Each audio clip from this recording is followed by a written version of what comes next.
I am Mama Ducks, baby Duck, Mr. No Ducks himself, quack, quack. But watch this though. Well, it was a segment in the show where Ricky Starks was backstage talking to Nick Aldis. And he was telling Nick Aldis how last week he was in a match with QB1, which was the right thing to do. Even though he lost, he shined in that match and he had no problem because he was going up against QB1. He said, well, what's wrong with Nick Aldis this week? He got him going up against QB what, 6, 4? And then Matt Cardona, Zach Ryder, whatever name you want to call him by, he ended up walking into the shot. And he was like pretty much saying, man, look, I ain't playing with you, bro. I ain't out here to play. You know what I'm saying? You can feel however you feel. Come meet me in this ring. I'm finna kick your butt. So Zach Ryder, woo, woo, woo, ended up coming down to the ring. We also got Ricky Stocks. Ricky Saints, you know, he hit that pose. You know what I'm saying? Hit us with the dun, dun, dun, dun, dun, dun. You know what I'm saying? The match get underway, man. Ricky Saints, I want to say he took most of the match, but I can't really say it because it's like every time he tried to get on offense, Matt Cardona would like somehow stop him. You know what I'm saying? He would somehow kill Ricky momentum to the point to where Ricky was even getting frustrated. You know what I'm saying? He would get out the ring, kick the barricade, kick the barricade coming down there by the ramp or whatever, and it just seemed like he just couldn't get Matt Cardona to do what it is he wanted him to do. So we came to a point in the match where Matt Cardona got Ricky Saints on the ground in the corner. He getting ready to hit that broski boot that he known for, that patent boot. He hit Ricky Starks with the patent broski boot. He go for the pin. He only get the 2 count. You know what I'm saying? Ricky Saints end up taking over. He tried to hit Matt Cardona with the Rochambeau, but Matt Cardona reversed it and hit him with a back body drop.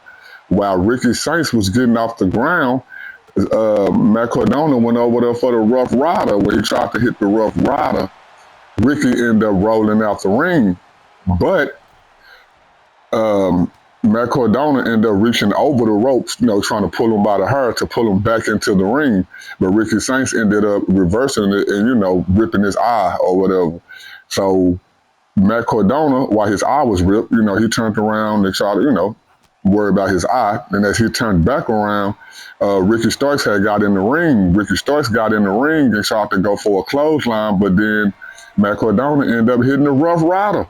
And I thought it was over. Literally, I thought it was over, man. Matt go for the cover. We get a 1, 2. Ricky Starks kick out, man. You know what I'm saying? So now Ricky Starks is over there cowering on the ropes.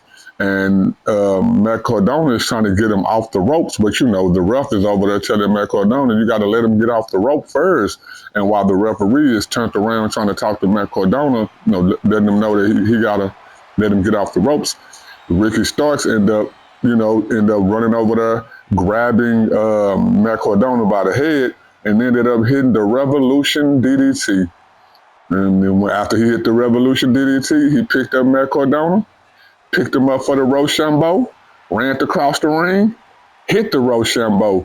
He go for the pin. 1, 2, 3. Man, the match was over. It wasn't a long match. It was a decent match. Again, nothing to really write home about, but I will say you probably want to go out your way to see it because Ricky Saints just hit the main roster.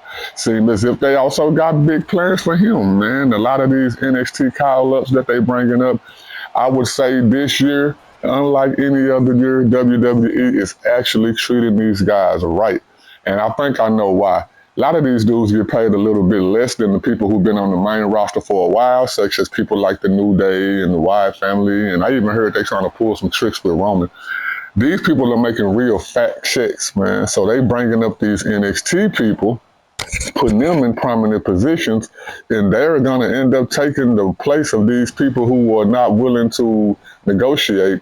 So by the time their contracts come up or by the time negotiation come up, they could have these people who are making less money, put them in the other person's spot. And that way, when they let these people go, it is what it is. We already have new people that we are in tune to. So that's what they're doing. So you probably want to go check out Ricky Starks, man.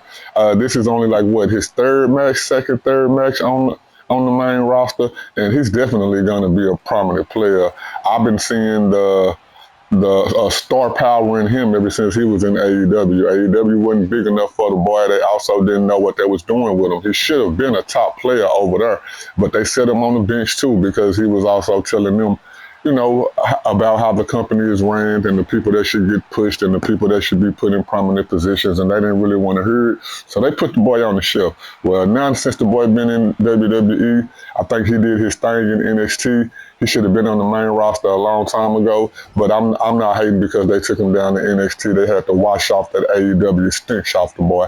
So now that he is on the main roster, I think the boy is going to show out just like Trick Williams did, man. That's my opinion, my thoughts on the match. I mean, decent match, nothing to really write home about. It definitely was a match for us to get more familiar with Ricky Starks. Well, not me, but the people who are not as familiar with him. This is a card filler, and a good card filler at that. But watch this, though.